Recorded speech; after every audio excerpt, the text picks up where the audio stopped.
Sir నమస్కారం. నేను మన హెల్త్ ఇండియా రాజేంద్ర రెడ్డిని మాట్లాడుతున్నా. ప్రీవియస్ కూడా తెలంగాణ మెడికల్ కౌన్సిల్ చాలా రకాల పనులు చేసినది, కానీ ఇప్పుడు స్పెషల్ ఏంది అనేది మెయిన్ ఇంటెన్షన్. ఇప్పుడు మనం చెప్పుకునేది స్పెషల్గా ఏంది, తెలంగాణ మెడికల్ కౌన్సిల్ అనేది చాలా పాతది ఇన్ ది సెన్స్ 2014లో బైఫర్కేషన్ అయినప్పుడు తెలంగాణ ఆంధ్ర విడిపోయినప్పుడు ఇంతకుముందు ఆంధ్రప్రదేశ్ మెడికల్ కౌన్సిల్గా ఉండేది. ఇప్పుడు తెలంగాణ మెడికల్ కౌన్సిల్గా ఏర్పడి కూడా 10 సంవత్సరాలు జరిగింది. ఈ 10 సంవత్సరాలలో జరిగినటువంటి మెడికల్ కౌన్సిల్లో కొత్తగా అంటే ఇప్పుడు రూల్స్ రెగ్యులేషన్స్ ప్రాక్టీస్ ఎలా చేయాలా, ప్రజలకు నాణ్యమైన వైద్యం ఎలా అందించాలా అనే ఇంటెన్షన్తోనే ఇప్పుడు కొత్తగా మొన్న ఫిబ్రవరి 2024లో Telangana medical council vice chairman గారు డాక్టర్ శ్రీనివాస్ గారిని కలవడం జరుగుతుంది. నమస్తే సార్. నమస్కారం సార్. ఇప్పుడు తెలంగాణ మెడికల్ కౌన్సిల్లో మీరు ఇప్పటి వరకు బాగా యాక్టివ్గా పార్టిసిపేట్ చేస్తూ ఉన్నారు. ఈ క్రమంలో అంటే మనం ప్రజలకు నాణ్యమైన విద్య అందించాలనే ఇంటెన్షన్తో బాగానే ఉంది. ఇప్పుడు ఆర్ఎంపీలది కావచ్చు, లేకపోతే ప్రాక్టీస్ చేసేటోళ్ళది కావచ్చు, మీ ఇంటెన్షన్ ఏంది అసలు?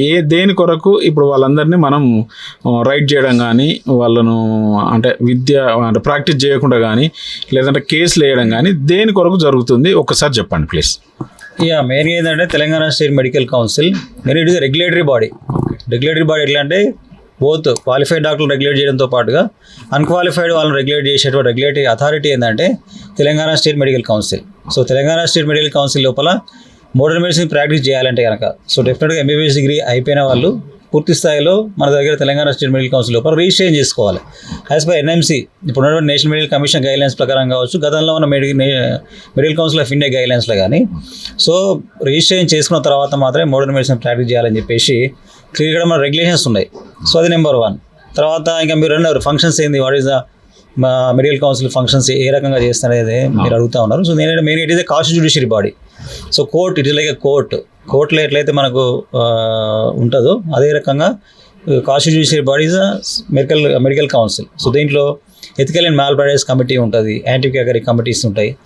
సో అట్లా ఏంటంటే ప్రజారోగ్యాన్ని పెంపొందించుకోవడానికి ప్రజలకు మంచి వైద్యాన్ని అందించాలి కనుక క్వాలిఫైడ్ డాక్టర్ల చేత వైద్యాన్ని తీసుకురావాలనేటువంటి మెయిన్ ఉద్దేశం తెలంగాణ స్టేట్ మెడికల్ కౌన్సిల్ది. సో ప్రతి డాక్టర్ ఎంబీబీఎస్ అయిపోయిన ప్రతి వైద్యుడు తెలంగాణ స్టేట్ మెడికల్ కౌన్సిల్లో రిజిస్ట్రేషన్ అయితే కనుక దాని లీగల్ అథారిటీ వస్తుంది. సో ఇది మెయిన్. ఇక మీరు ఏం చేస్తున్నారు, మీరు గతంలో వచ్చిన దగ్గర నుంచి ఏవైతే చెప్పారో పూర్తి స్థాయిలో మేము ఏమైతే ఒక గోల్ అండ్ విజన్తో ఒక మిషన్ లాగా మేము తెలంగాణ స్టేట్ మెడికల్ కౌన్సిల్ ఎలక్షన్స్కు అదే రకంగా పోయాం. ఏదైతే ప్రామిస్ చేశామో దాన్ని పూర్తి స్థాయిలో ఇప్పటికీ మేము దాన్ని అవలంబిస్తూ ఉన్నాం. మీరు ఫర్ ఎగ్జాంపుల్ చూసుకుంటే కనుక మనం ఇప్పుడు మెడికల్ కౌన్సిల్ రాకముందు మేము రిజిస్ట్రేషన్ ఛార్జెస్ తగ్గిస్తామని చెప్పాం. సో 50% రిజిస్ట్రేషన్ ఛార్జెస్ తగ్గించాం. కేవలం మీరు ₹1000 మీరు రిజిస్ట్రేషన్ ఫీజు కట్టుకుంటే మీకు ఎంబీబీఎస్ డిగ్రీ రెన్యూవల్ అవుతుంది. మీరు వేరే స్టేట్లో పోల్చుకుంటే కనుక మన దగ్గర చాలా అద్భుతంగా మంచిగా మన కౌన్సిల్ యాక్టివ్గా పనిచేస్తాం. కొత్త మెడికల్ కౌన్సిల్ మెంబర్స్ వచ్చిన తర్వాత రిజిస్ట్రేషన్ మేము వచ్చినప్పుడు దాదాపు 1 year 2 years నుంచి పెండింగ్ రిజిస్ట్రేషన్స్ మొత్తం స్ట్రీమ్ లైన్ చేశాం. Everything is online, everything is transparent and accountable. ఒక డాక్టర్ ఈరోజు రిజిస్ట్రేషన్ అప్లై చేసుకుంటే కనుక వితిన్ 1 week లోపల, నార్మల్ అప్లికేషన్ అయితే కనుక 1 week లోపు రిజిస్ట్రేషన్ చేస్తున్నాం. అదే మీరు తత్కాల్ అయితే కనుక వితిన్ 24 hours 24 to 48 hours లోపల డైరెక్ట్ వాళ్ళు వచ్చి తీసుకొని వాళ్ళ ఇంటికి కూడా వెళ్ళిపోతుంది. సో అంత స్పీడ్గా రిజిస్ట్రేషన్స్ని గతంలో ఎవరు చేయ విధంగా అద్భుతంగా రిజిస్ట్రేషన్ స్పీడప్ చేశాం. అది నెంబర్ 1. నెంబర్ 2 రిజిస్ట్రేషన్ ఛార్జెస్ తగ్గించాం. తర్వాత నెంబర్ 3 బిల్డింగ్ సంబంధించి కూడా తెలంగాణ మెడికల్ కౌన్సిల్ గతంలో పనిచేసిన వాళ్ళు ఒక బిల్డింగ్ మీరు చూస్తే అర్థమవుతా ఉంది. దాదాపు 30 ఏళ్ళ నుంచి ఇదే రకమైనటువంటి ఒక షెడ్ లాంటి దాని లోపల మనము బిల్డింగ్ అనేది ఈ రకంగా అధ్వానమైన స్థితిలో ఉన్నది. సో దీనికి సంబంధించి ఏంటంటే పక్కన తెలంగాణ వైద్య కమిషనర్ బిల్డింగ్ ఏదైతే ఉందో దాన్ని రెనోవేట్ చేస్తూ ఉన్నాం. వితిన్ 2 months లోపల రెనోవేషన్ ఆ కార్యక్రమం పూర్తి అయిపోయినాయి. లోపల కొంత వర్క్ నడుస్తూ ఉంది. So by August 15th or August ending లోపల మేము న్యూ బిల్డింగ్ లోపలికి దీన్ని షిఫ్ట్ చేయబోతున్నాం రెనోవేషన్ చేసుకొని. తర్వాత ఎగ్జిస్టింగ్ బిల్డింగ్ సంబంధించి కూడా తెలంగాణ ప్రభుత్వాన్ని రిప్రజెంట్ చేయడం జరిగింది. తెలంగాణ గవర్నమెంట్ కూడా మీకు ప్రపోజల్స్ పంపించమని చెప్పేసి కూడా గవర్నమెంట్ గా సానుకూలంగా స్పందించి దానికి సంబంధించినటువంటి డీటెయిల్స్ పంపేయండి, మాకు ప్రపోజల్ పంపించమని చెప్పారు. దానిపైన వర్కప్ చేస్తూ ఉన్నాం. డెఫినెట్గా అది వస్తే కనుక ఏంటంటే పూర్తి స్థాయిలో బిల్డింగ్ కట్టుకోవడానికి మేము సిద్ధంగా ఉన్నామని చెప్పేసి మేము మా డాక్టర్లకు తెలంగాణ డాక్టర్లు అందరూ కూడా మేము తెలియజేస్తూ ఉన్నాం. తర్వాత ఏంటంటే మెయిన్గా ఇక మనం ప్యాకరీ అంటే మెయిన్గా ఏంటంటే తెలంగాణ మెడికల్ కౌన్సిల్ రిజిస్ట్రేషన్ లోపల చేసుకోకున్నటువంటి వారు ఎవరైతే ఉన్నారో వాళ్ళు డెఫినెట్గా అందరూ కూడా నకిలీల కిందకే వస్తారు. సో మోడర్న్ మెడిసిన్ ప్రాక్టీస్ చేయాలంటే ఎంబీబీఎస్ డిగ్రీ చదివి ఉండాలి. చదివినటువంటి వాళ్ళు మెడికల్ కౌన్సిల్ రిజిస్ట్రేషన్ చేసుకోవాలి, యూనివర్సిటీ డిగ్రీ తీసుకోవాలి. సో ఇదంతా ప్రొసీజర్. వీళ్ళు మాత్రమే క్వాలిఫైడ్ వైద్యాన్ని అందించేటువంటి అర్హత ఉన్నది. As per National Medical Commission 3454 ప్రకారంగా కావచ్చు or Telangana Medical Registration Practitioner Act, okay. అది గతంలో ఏపీ మెడికల్ కౌన్సిల్ కింద ఉన్నది. అవును. సో ఇప్పుడు అడాప్టేషన్ తెలంగాణ మెడికల్ కింద వచ్చింది. ఈ రూల్స్ రెగ్యులేషన్స్ అనేవి ఎప్పటి నుంచే ఉన్నాయి. ఓకే. ఇప్పుడు ఎన్ఎంసీ 3454 అనేది 2019లో వచ్చింది. ఎన్ఎంసీ 3454 రాకముందు మెడికల్ కౌన్సిల్ ఆఫ్ ఇండియా కింద కూడా ఉన్నది, లాస్ యాక్ట్ ఉంది. అంటే అక్కడ కూడా ఎంసీఏలో ఎంబీబీఎస్ డిగ్రీ లేకుండా ఎవరు కూడా మోడర్న్ మెడిసిన్ ప్రాక్టీస్ చేస్తానికి లేదు. ఇప్పుడు మన దగ్గర కూడా 34 కూడా క్లియర్ చెప్తుంది. 34 ఎందుకు క్లియర్ చెప్తుంది అంటే డైరెక్ట్ మెడికల్ కౌన్సిలే సుమోటోగా వెళ్ళి టేకప్ చేసుకొని కోర్టులో ఫైల్ చేసేసి లీగల్గా ఫైట్ చేసి వారిపైన యాక్షన్ తీసుకోవచ్చు కోర్టు ప్రొసీడింగ్స్ ద్వారా. ఇంకా 54 కూడా సేమ్. 54 ఏంటంటే తెలంగాణ మెడికల్ కౌన్సిల్ లోపల రిజిస్ట్రేషన్ లేకుండా or National Medical Commission registration లేకుండా కూడా ఎవరు కూడా క్వాలిఫైడ్ వైద్యం అందించవద్దు, మోడర్న్ మెడిసిన్ ప్రాక్టీస్ చేయొద్దు అనేది మెయిన్ రూల్. కానీ ఇక్కడ ఏమొస్తుందంటే తరతరాలుగా మీ గ్రామీణ ప్రాంతాలు కావచ్చు, హైదరాబాద్ లాంటి సిటీ లోపల ఎవరు పడితే వారే వైద్యం చేస్తారు. వాళ్ళు రకరకాల నేమ్స్తోని, కొంతమంది ఆర్ఎంపీలు అని చెప్పేసి, క్వాక్స్ అని, ఏమేమో డిగ్రీ, ఏఎంబీఎస్ అని ఒక ఆయన పెట్టుకుంటారు. అంటే ఏమంటాం దానికి ఒక అర్థం పర్థం లేనటువంటి డిగ్రీలతోని so definite modern medicine practice చేస్తున్నారు. సో ఇట్లా ప్రాక్టీస్ చేయడం చట్టరీత్యా నేరం. ఓకే. సో డెఫినెట్గా నేరము. సో మెయిన్గా ఏంటంటే మీకు క్వాక్స్, నకిలీ ఆర్ఎంపీలు అని చెప్పి గ్రామీణ ప్రాంతాల్లో చేస్తున్నటువంటి వాళ్ళు, సో తర్వాత ఆయుర్వేదిక్ మెడిసిన్ వాళ్ళు, ఆయుర్వేదిక్ వాళ్ళు వాళ్ళే ప్రాక్టీస్ వాళ్ళు అద్భుతంగా చేసుకోవచ్చు. ఇప్పుడు బిఏఎంఎస్ ఉంది, వాళ్ళు ఆయుష్ ప్రాక్టీస్ చేయొద్దు, వాళ్ళ సర్జరీలు చేసుకోండి, మాకు అభ్యంతరం లేదు. ఆయుర్వేదిక్ డ్రగ్స్ మీరు అద్భుతంగా రాసుకోండి, మంచి ట్రీట్మెంట్ ఇవ్వండి, దాన్ని మేము అభ్యంతరం చెప్తలేము. బట్ మోడర్న్ మెడిసిన్ ప్రాక్టీస్ మీరు చేయొద్దు యాజ్ పర్ యాక్ట్ ప్రకారంగా. సో వారికి సంబంధించి కూడా ఆయుష్ కౌన్సిల్ ఉంటుంది. ఆయుష్ కౌన్సిల్ వారు రెగ్యులేటరీ బాడీ. సో ఇట్లా దాదాపు తెలంగాణ రాష్ట్ర వ్యాప్తంగా. ఇంకొకటి ఏంటంటే మేము anti quackery committees, so anti quackery committees అన్ని జిల్లాల లోపల ఎగ్జిస్టింగ్ ఎలక్టెడ్ మెంబర్స్ ఎవరైతున్నారో వారితో పాటు నామినేట్ మెంబర్స్ 6 మెంబర్స్తోని +2 యూనివర్సిటీ వాళ్ళందరితో కలిపి మనం యాంటీ క్వాగరీ కమిటీస్ తీసుకున్నాం 10 ఉమ్మడి జిల్లాల లోపల. సో ఈ యాంటీ క్వాగరీ కమిటీ మెంబర్స్ ఎవరైతే ఉన్నారో వాళ్ళు వెళ్ళి అక్కడ ఉన్న క్లినిక్లు కావచ్చు, హాస్పిటల్స్ కానీ అన్నిటిని ఇన్స్పెక్షన్ చేసుకొని అక్కడ ఎవరు డాక్టర్ వైద్యం అందిస్తున్నాడు, క్వాలిఫైడ్ ఎంబీబీఎస్ డాక్టర్ ఉన్నాడా, అదర్ వాళ్ళు ఉన్నారా, క్వాక్ ఉన్నారా, దానిపైన ఎంక్వైరీ చేసుకొని అక్కడ ఎవిడెన్స్ కలెక్ట్ చేసుకోవచ్చు. సో ఇట్లా దాదాపు ఇట్లా కలెక్ట్ చేసాం, అదొక పార్ట్. సెకండ్ పార్ట్ ఏంటంటే యాజ్ పర్ ఎన్ఎంసీ 34 and 54 ప్రకారంగా we can appoint and vigilance officer. So vigilance officer ఏం చేస్తారంటే మేము కలెక్ట్ చేసిన డేటా ఉంది కదా, సో ఎవరైతే యాంటీ క్వాగరీ కమిటీ డాక్టర్ మెంబర్స్ ఎవరైతే ఉన్నారో వాళ్ళు అక్కడ వెళ్ళి కలెక్ట్ చేసిన డేటా ఏదైతే ఉందో, సో ప్యాక్స్ నకిలీ వైద్యులకు సంబంధించిన డేటా, అక్కడ యాంటీబయాటిక్స్ ఇస్తున్నారా, హాస్పిటల్ బెడ్లో ట్రీట్మెంట్ ఇస్తున్నారా, సర్జరీ చేస్తున్నారా, మైనర్ ప్రొసీజర్ చేస్తున్నారా, డేటా ఏదైతే ఉందో అది మేము డెఫినెట్గా కలెక్ట్ చేసిన డేటా ఏదైతే ఉందో దాన్ని ఎవిడెన్స్గా తీసుకొని లోకల్ ఈ విజిలెన్స్ ఆఫీసర్ వెళ్ళి లోకల్ ఏ అయితే ఏరియాలో మేము ఇన్స్పెక్ట్ చేశామో ఆ లోకల్ పోలీస్ స్టేషన్లో వెళ్ళి విజిలెన్స్ ఆఫీసర్ అక్కడ వెళ్ళి అక్కడ ఎవిడెన్స్ అక్కడ చేసి అక్కడ ఎఫ్ఐఆర్ ఫైల్ చేస్తారు ఆయన. సో అట్లా ఎఫ్ఐఆర్ ఫైల్ అయ్యి కోర్టు దాకా వెళ్ళి ట్రయల్స్ అయిపోయి వారికి యాజ్ పర్ ఎన్ఎంసీ 3454 ప్రకారం ఏంటంటే they can punish up to 1 year imprisonment 5 lakhs fine. అది యాక్ట్ 5434లో ఉన్నది. సో దాంతోపాటు ఏంటంటే తెలంగాణ మెడికల్ రిజిస్ట్రేషన్ ప్రాక్టీషన్ యాక్ట్ ద్వారా కూడా వారిపైన ఎఫ్ఐఆర్ అవుతుంది, దానిలో కూడా 6 months జైలు ఉందన్నమాట. సో ఇట్లా మోడర్న్ మెడిసిన్ ప్రాక్టీస్ ఎవరు పడితే వారు చేయొద్దు. సో మీరు ఎగ్జాంపుల్ చెప్తాను నేను, వితిన్ కొంతకాలంలో మేము వచ్చినటువంటి 5 monthsలో మేము రైడ్ చేసిన తరుణం లోపల ఇట్లా ఆర్ఎంపీల పైన క్వాక్స్ పైన యాక్షన్ తీసుకొని ఎఫ్ఐఆర్ బుక్ చేసిన తరుణంలో ఎట్లా ప్రజారోగ్యం దెబ్బతింటుంది అది దానిపైన ఎగ్జాంపుల్స్ ఉన్నాయి మనకు కొన్ని.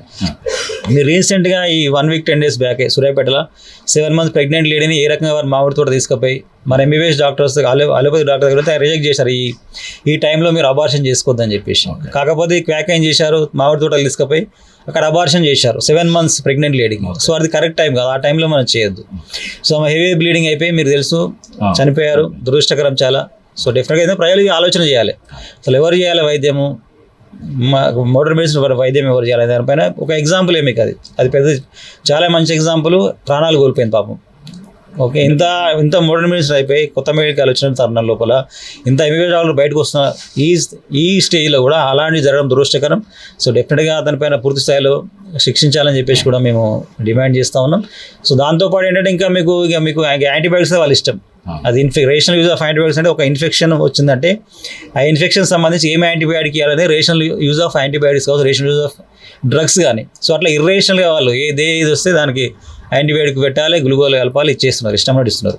ఒక్క నిమిషం, మీరు అన్నట్టు ఈ ఆర్ఎంపీ ప్రాక్టీస్ వాళ్ళు ఇష్టం వచ్చినట్టు యాంటీబయాటిక్స్ కావచ్చు, లేకపోతే మీరు అన్నట్టు అబార్షన్లు కావచ్చు, లేదంటే ఇంకా పిచ్చి పనులు ఏమన్నా చేసినట్టయితే వాళ్ళను మనం 100% జైలు శిక్ష పంపించేసి మనం క్రైమ్ అంటే వాళ్ళని ప్రిజమ్ చేయొచ్చు.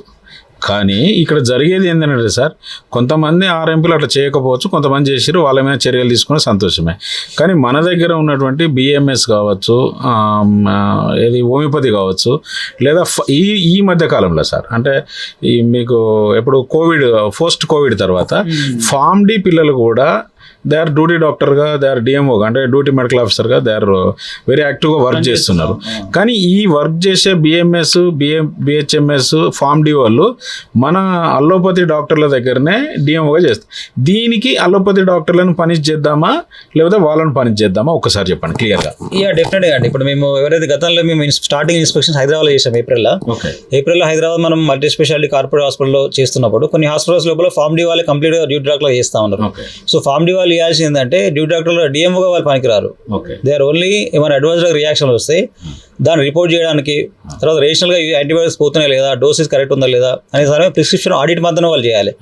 డిఎంఓ ఏం చేస్తాడు, పేషెంట్ స్టేటస్ ఏంది, ఆయన ప్రోగ్నోస్ ఎట్లా ఉంది, ఆయన క్లినికల్ కండిషన్ ఏంది, ఆయన బీపీ కరెక్ట్ ఉందా లేదా, క్లినికల్గా ఎట్లా ఇంప్రూవ్ అవుతున్నా డిటోర్ అవుతున్నా దానిపైన ఎప్పటికప్పుడు హాస్పిటల్లో ఉండి ఆ పేషెంట్ కండిషన్ డాక్టర్ మెయిన్ కన్సల్టెంట్తో కోఆర్డినేట్ చేసుకుంటూ పేషెంట్ యొక్క కండిషన్ని, స్థితిగతులను ఆయన పేషెంట్ మానిటర్ చేయాలి. సో మానిటరింగ్ అనేది ఫార్మాలిటీ వాళ్ళకి తెలియదు, అది మెయిన్ పాయింట్. తర్వాత మీరు అన్న ఆయుర్వేదిక్ మెడిసిన్ బిఎంఎస్, బిహెచ్ఎంఎస్ వాళ్ళ ఓన్ ప్రాక్టీస్ వాళ్ళు చేసుకోండి, అద్భుతంగా చేసుకోండి. మీకు డిగ్రీలు ఇచ్చారు, మీకు ఆయుష్ కౌన్సిల్ ఉన్నది, మీకు యూనివర్సిటీస్ ఉన్నాయి, మీ ప్రాక్టీస్ మీరు మంచిగా చేసుకోండి. మనందరం కలిసి మంచి ప్రయాలకు మంచి వైద్యాన్ని అందిద్దాం. కానీ వీళ్ళు వచ్చి మళ్ళీ మోడర్న్ ప్రాక్టీస్ చేస్తాము, డిఎంఓలో చలనం అవుతాము, హాస్పిటల్లో పనిచేస్తాము, అది 100% ఇన్కరెక్ట్, 100% ఎథికల్గా పనికిరాదు. సో మేము ఆల్రెడీ అట్లా చేస్తున్నటువంటి హాస్పిటల్స్ ఏవైతే ఫార్మాడీలు డ్యూటీ డాక్టర్లో పనిచేస్తున్న హాస్పిటల్స్ కావచ్చు, ఆయుర్వేదిక్ మెడిసిన్ డ్యూటీ డాక్టర్లో పనిచేస్తున్న హాస్పిటల్స్కి మేము ఆల్రెడీ నోటీసులు ఇచ్చాం. ఇద్దరు మీరు అడిగిన క్వశ్చన్ ఏదైతే ఉందో ఇద్దరు పనిష్ అవుతారు. ఫార్మాడీ వాళ్ళ పైన యాక్షన్ ఉంటుంది, డ్యూటీ డాక్టర్లో జాయిన్ అయితే at the same time BMS వాళ్ళ పైన యాక్షన్ ఉంటుంది. ఆ హాస్పిటల్ మేనేజ్మెంట్ ఎవరైతే రిక్రూట్ చేసుకున్నారో వారిపైన కూడా నోటీసులు పోతాయి. సో అట్లా ఆల్రెడీ మేము ఇచ్చాం. మేము ఆల్రెడీ ఒక సర్క్యులర్ రిలీజ్ చేసాం తెలంగాణ స్టేట్ మెడికల్ కౌన్సిల్ తరఫున. హైదరాబాద్ టోటల్ తెలంగాణ స్టేట్లో ఎవరైతే అన్ని హాస్పిటల్స్ రన్ చేస్తూ ఉన్నారో వాళ్ళు కేవలం ఎంబీబీఎస్ డాక్టర్లు మాత్రమే మీరు రిక్రూట్ చేసుకొని డిఎంఓలుగా వాళ్ళని తీసుకోండి. మీకు చాలామంది ఏంటంటే మాకు దొరుకుతలేరు అనే దానిపైన ఒకటి చెప్తున్నారు. దొరుకుతలేరు కాదు, మీరు ఇచ్చే జీతాలు చాలా తక్కువ వస్తుంది. మీరు ఇచ్చేటువంటి అంటే యాక్చువల్గా మేము చెప్పకూడదు మెడికల్ కౌన్సిల్ తరఫున. మీరు ఏం చేయాలంటే మీరు వాళ్ళకి మంచి హైక్ శాలరీస్ ఇవ్వండి, ఇచ్చి మేము తీసుకుంటాం, మీరు జాయిన్ కమ్మని చెప్పాలి. మీరు మాస్ ఒక నోటిఫికేషన్ చేయండి. తానా డాక్టర్లు వచ్చారు, మన అసోసియేషన్ డాక్టర్లు, మేము చాలా డిస్కస్ చేసాం, వాళ్ళు కూడా పాజిటివ్ ఉన్నారు. సార్ మేమే ఒక వెబ్సైట్ తీసుకొని దాంట్లోనే మేము నోటిఫికేషన్ ఇస్తాము అని వాళ్ళు అగ్రీ అయ్యారు లాస్ట్కి. అంటే అందరం బోత్ ప్రైవేట్ నర్సింగ్ వాళ్ళు వచ్చారు, మేము కూడా అంటే ఇప్పుడు యాక్సెప్ట్ వస్తూ ఉంది. సో ఎందుకంటే మనం ఇంత మోడర్న్ ఇన్ని మెడికల్ కాలేజ్ తెలంగాణలో వచ్చినాయి, 33 గవర్నమెంట్ కాలేజెస్ ఉన్నాయి, 8,500 ఎంబీబీఎస్ డాక్టర్లు బయటకు వస్తున్నారు. ఇంత మంచి డాక్టర్లు, అలోపతి డాక్టర్లు బయటకు వస్తున్నప్పుడు మనం డెఫినెట్గా క్వాలిఫైడ్ డాక్టర్తో మన ప్రజలు మంచి వైద్యం అందిద్దాం. ప్రజారోగ్యాన్ని కాపాడుకోవడం జర్నలిస్ట్ మీ బాధ్యత, మెడికల్ కౌన్సిల్ మా బాధ్యత, ప్రభుత్వం బాధ్యత, అందరి బాధ్యత. ప్రజలకు క్వాలిఫైడ్ నాణ్యమైన వైద్యాన్ని మనం అందించాల్సిన బాధ్యత మన పైన ఉండదు. సో కాబట్టి మంచి క్వాలిఫైడ్ డాక్టర్లు ఇవ్వండి, ప్రజారోగ్యాన్ని పెంపొందించుకోండి. మెయిన్గా ఏంటంటే ఇప్పుడు మీరు గ్రామాల లోపల primary health care system strengthen చేయాలి. అంటే ఇట్లా ఎగ్జిస్టింగ్ మనకు దాదాపు 4,700 సబ్ సెంటర్స్ తెలంగాణలో ఉన్నాయి. ఆ 4,700 సబ్ సెంటర్స్ అంటే ఒక సబ్ సెంటర్ ఒక 3 నుంచి 4 ఊర్లు, 2 నుంచి 3 ఊర్లు కవర్ చేస్తాయి. సో మీరు 4,700 మంది సబ్ సెంటర్లలో 4,000 మంది ఎంబీబీఎస్ డాక్టర్లు పెట్టండి. ఎందుకంటే మనకు డాక్టర్ చాలా మంది అవైలబుల్ ఉన్నారు. మన 530 ఇప్పుడు అప్లికేషన్లకు మీకు 5,000 దాటుతుంది. అంటే 1:10 డేస్లో అప్లై చేస్తున్నారు. రైట్, డాక్టర్ల సంఖ్య పెరిగింది. సో రిక్రూట్ చేసుకొని ప్రతి సబ్ సెంటర్ ఎంబీబీఎస్ డాక్టర్ని పెట్టండి. ఇక ఊర్లోకి ప్రైమరీ ఎయిడ్ కావాలంటే నర్సింగ్ స్టాఫ్ బాగా రిక్రూట్ చేయండి. వాళ్ళు ఇప్పుడు వాళ్ళు ఏమంటారు అంటే ఇప్పుడు ప్యాక్స్ ఎవరైతే ఉన్నారో డాక్టర్లు ఇచ్చి రాసే ఇంజెక్షన్స్ ఎవరు ఇవ్వాలంటున్నారు. అట్లా విలేజ్ లోపల సబ్ సెంటర్లో మెయిన్గా పల్లె దవాఖానాలు గవర్నమెంట్ ఎస్టాబ్లిష్ చేసింది. పల్లె దవాఖానాల్లో ఎంబీబీఎస్ డాక్టర్ని తీసుకోండి. సో పల్లె దవాఖానాలు అంటే ఏంది, 2-3 ఊర్లకు ఒక పల్లె దవాఖాన ఉంటుంది. వాళ్ళు రాసిన ఇంజెక్షన్స్ యాంటీబయాటిక్సే కావచ్చు, పెయిన్ కిల్లర్సే కావచ్చు, లేకపోతే ఇంకా స్టీరాయిడ్సే కావచ్చు, ఇంకేమైనా ఎడిషనల్ కొంతమంది హార్ట్ జబ్బులు అంటే హెపారిన్ ఇంజెక్షన్స్ లాంటివి ఉంటాయి, ఇన్సులిన్ ఉంటుంది, కొంతమంది తీసుకోలేదు, వాళ్ళకి ఎట్లా తీసుకోవాలో తెలియదు. సో అట్లాంటి ప్లేస్లో ఇలాంటి ప్రైమరీ ట్రీట్మెంట్, ప్రాథమిక చికిత్స ఇవ్వాలంటే మీరు సబ్ సెంటర్స్తో పాటు వాటిలో ఎంబీబీఎస్ డాక్టర్తో పాటుగా మంచి బీఎస్సీ నర్సింగ్ పిల్లలు చాలామంది బయటకు వస్తారు. ఉస్మానియాలో, గాంధీలో, ప్రైవేట్ అపోలోలో కానీ మిగతా కార్పొరేట్ నుంచి ఇన్స్టిట్యూట్స్ ఉన్నాయి, నర్సింగ్ ఇన్స్టిట్యూట్స్ 100 కాలేజీలు ఉన్నాయి సార్. కాలేజీకి 600 అంటే 60 మంది అనుకున్నా, ఆల్మోస్ట్ 6,000 మంది పిల్లలు ఎవ్రీ ఇయర్ బయటకు వాళ్ళు ఇస్తారు. ప్రథమ చికిత్స నర్సింగ్ పిల్లలతో నిప్పియండి. దే ఆర్ వెల్ ట్రైన్డ్, వాళ్ళకి తెలిసి ఎట్లా చేయాలో. అక్కడ సబ్ సెంటర్ లోపల క్వాలిఫైడ్ డాక్టర్లను తీసుకోండి. దాదాపు 5,000 సబ్ సెంటర్స్ ఉన్నాయి. ప్రైమరీకి ఆరోగ్య కేంద్రాలు ఉన్నాయి.